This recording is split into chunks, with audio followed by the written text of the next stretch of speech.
Over the years, I've been able to get a few of Fantasy Flight's Tiernoth games. I love the idea of an original fantasy universe whose world and characters are shared across multiple games. My first experience with these games was Rune Wars, the hulking brick of a box filled with fragile plastic men hoping to strike fear in the hearts of the enemies of darkness despite their less than straight spines. Now Rune Wars seems almost quaint when put up against the likes of Fantasy Flight's own Journeys of Middle-earth, and even laughable when in the company of board gaming's resident understudy for the cartoon Anvil. When I got it, however, I was so excited to dive into this game of conquest, diplomacy, and, superglue. Due to its length and accessibility, I've only been able to get it to the table a handful of times since I bought it so many years ago, but each of those times has been an amazing experience. I also recently got a copy of Descent, the dungeon crawler with modular tiles, brave heroes, and much more substantial miniatures.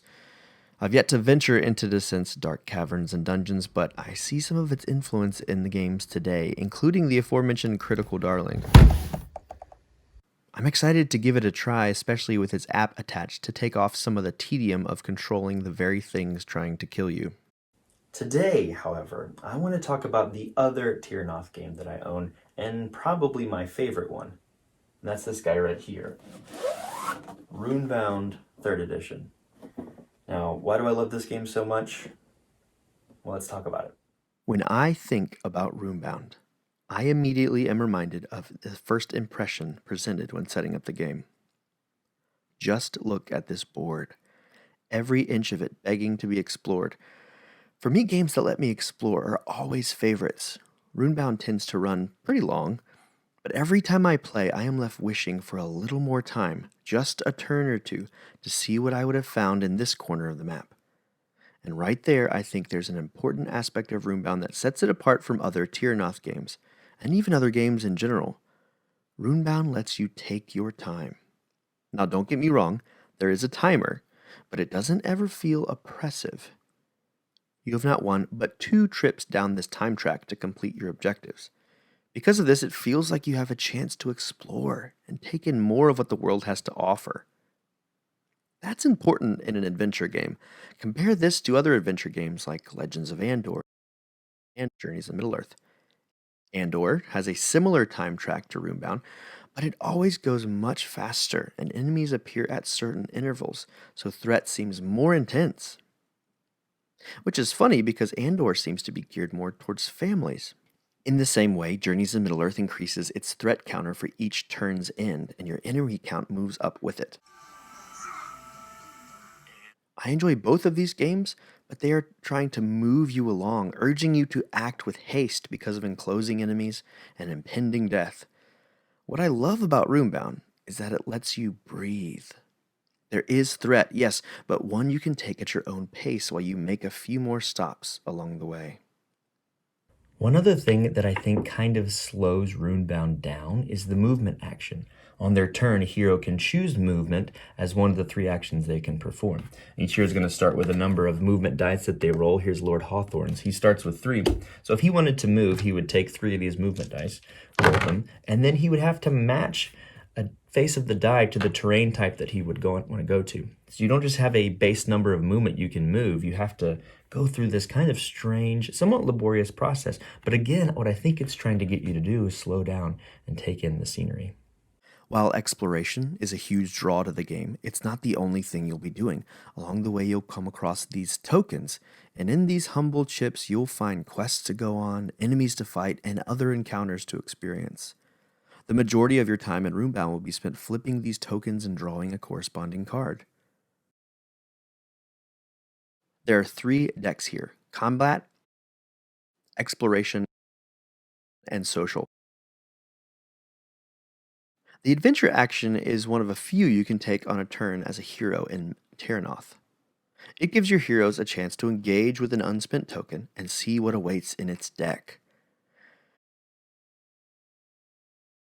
If the map of Runebound is the vehicle that takes you to your destination, the tokens and their cards are the gas that get you there. They fill out the story of your hero. Yes, you thwarted the dragon Margoth's ascension, but before you did, you survived the twisted path and fought off beastmen to get there.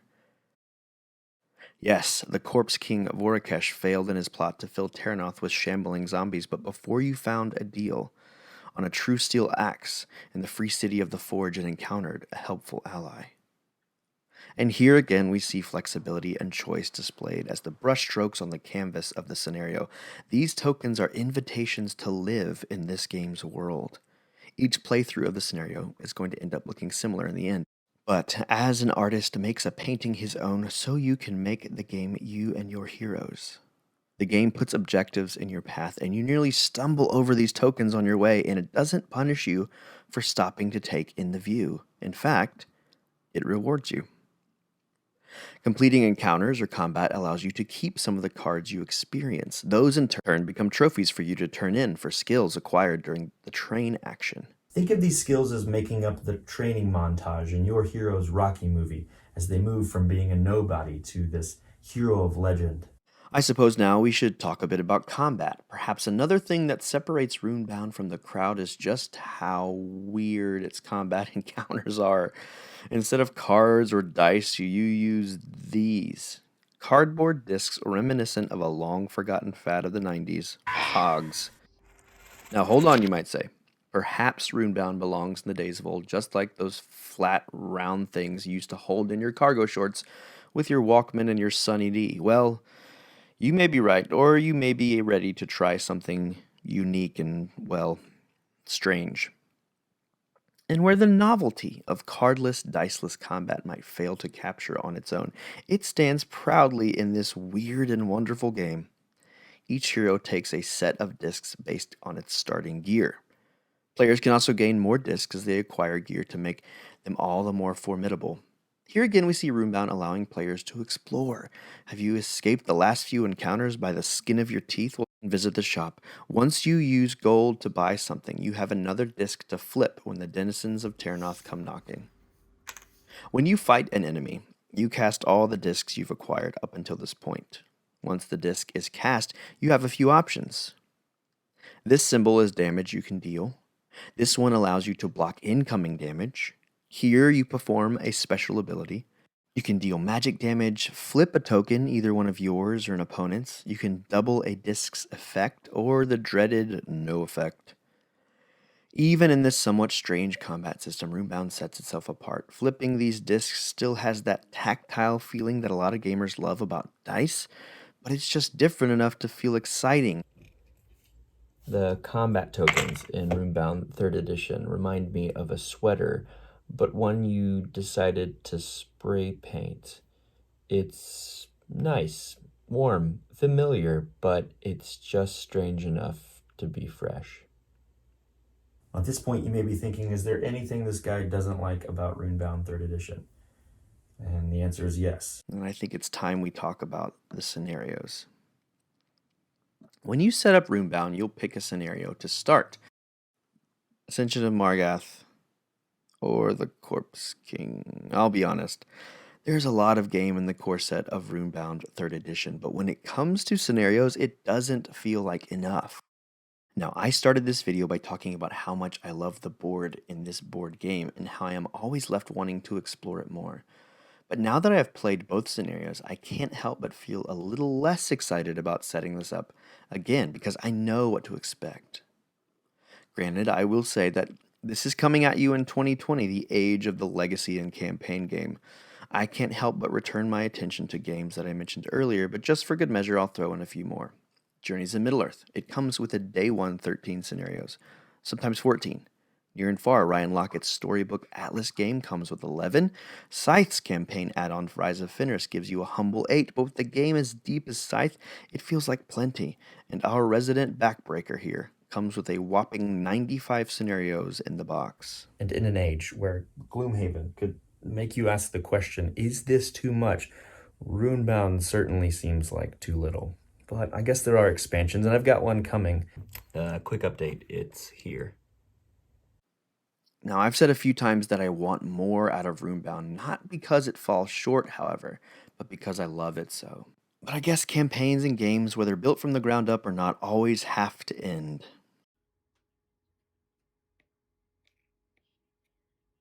So back to setting up a scenario. Each one has its own deck with a unique symbol on it. This deck and its type of card will be split into the standard decks, allowing for some diversity between scenario enemies and quests. Now, not only are there scenario-specific cards in the 3 adventure decks, there's also this deck that you're going to draw from. Now, you do so when the time track token reaches this spot on that track, and you get to read a little bit about what is happening in the larger world as the scenario is taking place. Here's one from the Corpse King scenario. I thought I'd just read a little bit of it. There's a lot of great flavor text on each of your heroes cards and these cards as well. This is the Dead Walk, black-clad necromancer, shambling reanimates, and powerful death knights roam freely throughout the land, unchallenged by the forces of the panicked barons. There is no escape from their evil. Ooh. I guess if I had my way, I'd add a free roam mode to Runebound, like the open world video games of old. I enjoy what is in the box that the storyline creates, but it's when the box breaks down its confining walls and lets me explore, that's when it sings. Much the same way the scenarios themselves are fine and fun in their own right. But like I said at the start of the video, I just want to see what treasure or thing to kill is waiting in this corner or that. This leads me to think about Runebound's player count.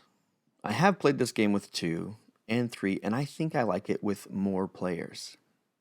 Given the things I love about the game, more players just allows for a little more freedom and choice on your turn. Can your cohorts take out a few of the Corpse King's zombies? Well, you probably have time then to finish this quest or check this token. Now, wouldn't that be screwing over your teammates? Well, yes, if you were playing a co-op game, which Runebound technically isn't. It feels like it, but it's not. So if winning is something that's important to you, exploring isn't actually the best thing to do. Both scenarios end when the big bad falls and the player that deals the killing blow is the winner. The winner will have done so while role-playing as a few heroes. That's right, we've come this far and I haven't even talked about the heroes. What am I doing? Perhaps one of the biggest draws of this box of adventure. Each player gets one, and they fulfill many of the tropes of a party filled with fantasy characters, but there's still a lot to like here. You've got casters, warriors, a roguish elf, and even a cat lady, because what fantasy world would be complete without a humanoid animal to play? Each hero can play differently, and that's standard for this type of game. Each character has a nice mini and individual stats. They look great perched upon the landscape. And I'm sure they would look even better painted, but that's not a part of the tabletop subculture that I've explored yet. What's a shame here is that the previous editions of Runebound included heroes that were compatible with other Tiernoth games. Now, due to the disc-based combat in 3rd edition, however, this was no longer the case.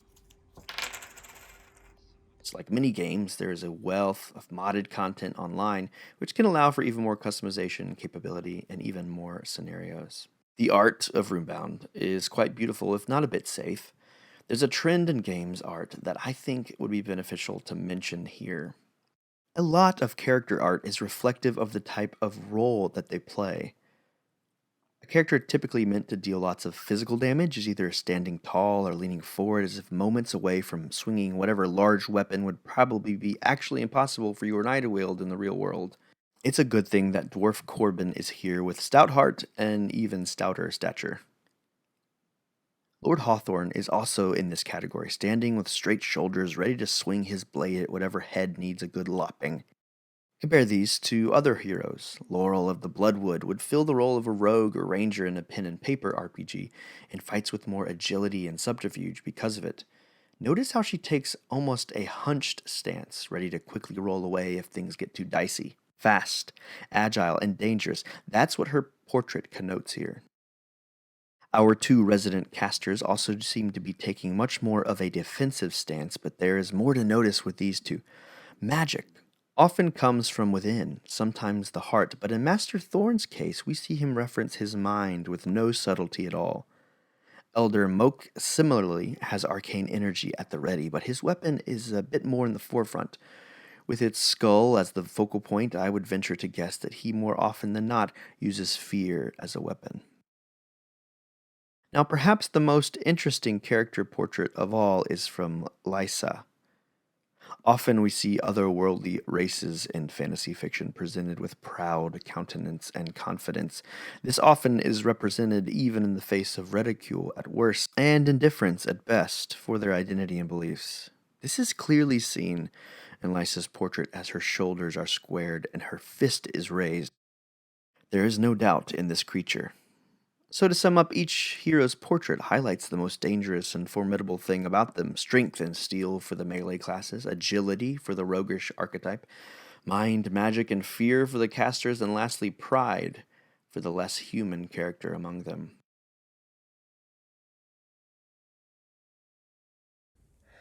Now, am I reading too much into this character artwork? Well, absolutely. Does Runebound even encourage a typical well-rounded party formation like some tabletop games? No, but I want to thank you for coming to my TED Talk on fantasy artwork anyway. And one more thing, though, these things hold true for enemies as well, not just heroes.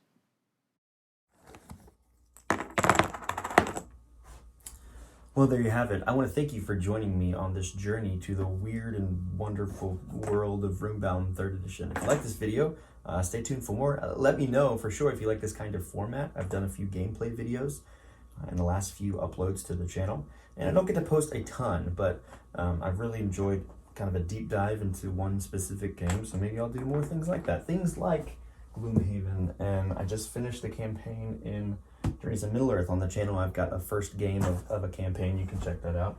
Got a ton of the card game as well. That's what I've been focusing on most lately. But I want to do more of this stuff. So let me know if you like it. Let me know if you have any suggestions what I can do better. And thanks so much for watching. We'll see you next time. That didn't work at all.